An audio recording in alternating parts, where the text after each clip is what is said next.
ডাইনির স্বাদের কুল গাছ। রামপুর গ্রামে থাকতো এক বুড়ি ঠাম্মা। তার শখের ছিল কুল গাছ।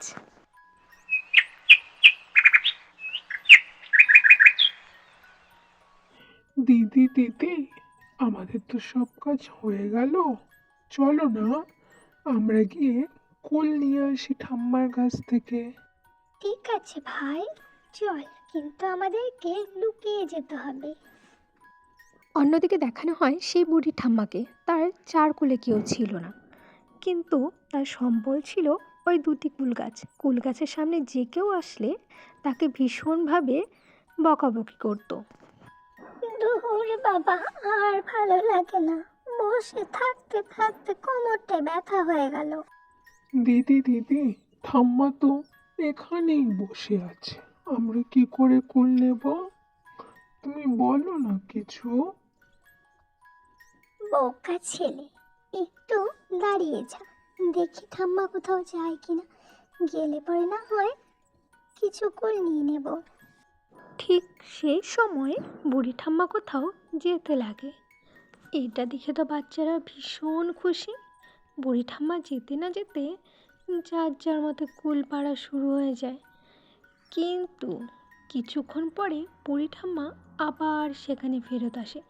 এটা দেখে বাচ্চা দুটো তো উধাও সেখান থেকে। আর বুড়ি ঠাম্মা বলতে লাগে, সবার আমার কুল গাছের দিকে নজর, আমি একটু কোথাও যাই বা না যাই, কুল গাছের মধ্যে ওদেরকে থাকতেই হবে। এইরকমভাবেই ঠাম্মা সবাইকে বকাবকি করতে থাকে। ভাই, তোকে না আমি পরে কোলে এনে দেব, ঠাম্মা এখন ভীষণ রেগে আছে তো, সেই কারণে আজকে বাড়ি চল। কিছুদিন পরে দেখা যায় ঠাম্মার সেই বাড়িতে অনেক ভিড়, আর লোকে বলা বলি করছে। বুড়ি ঠাম্মা তো মরে গেল, তার চার কোলে কেউ নেই। অবশ্যই বুড়িমার শেষ কাজটা আমাদেরকে করতে হবে, তাছাড়া কে করবে? তার তো কোনো ছেলে মেয়েও নেই। এভাবে করেই বেশ কিছুদিন কেটে যায়।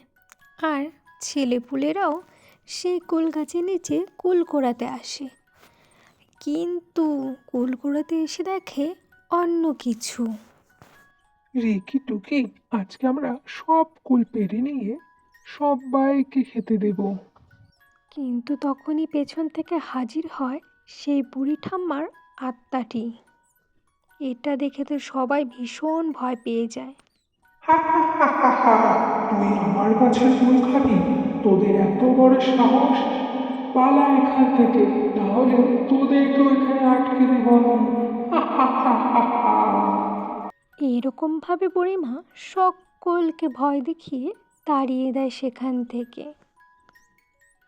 আমার গাছের কুল আমি কাউকে খেতে দেব না, কত বড় সাহস!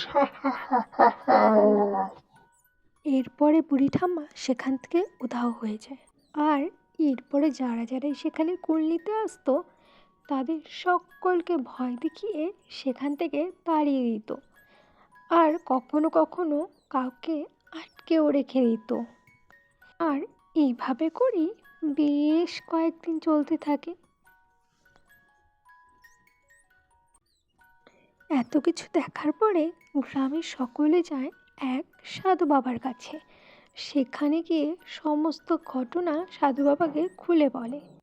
তোরা কেউ চিন্তা করিস না, সেই কুল গাছের জন্যই সেই বুড়ি ঠাম্মা সেই গাছে আটকে আছে, সেই গাছটিকেই জ্বালিয়ে দিতে হবে। এরপরে গ্রামের সকল লোক সেই গাছটির কাছে যায় এবং সাধু বাবা সেই গাছটির উপরে মন্ত্র বলতে থাকে। আর সেখান থেকে বুড়ি ঠাম্মার আত্মা বেরিয়ে আসে। তোমাকে এবার এখান থেকে যেতেই হবে। না, বাঁচাও আমাকে, আমি মরতে চাই না, এখনই বাঁচাও। এরপরে বুড়ি ঠাম্মার আত্মাও মুক্তি পেয়েছে। আর এইভাবে করে সেই গ্রামবাসীও শান্তিতে থাকতে লাগে।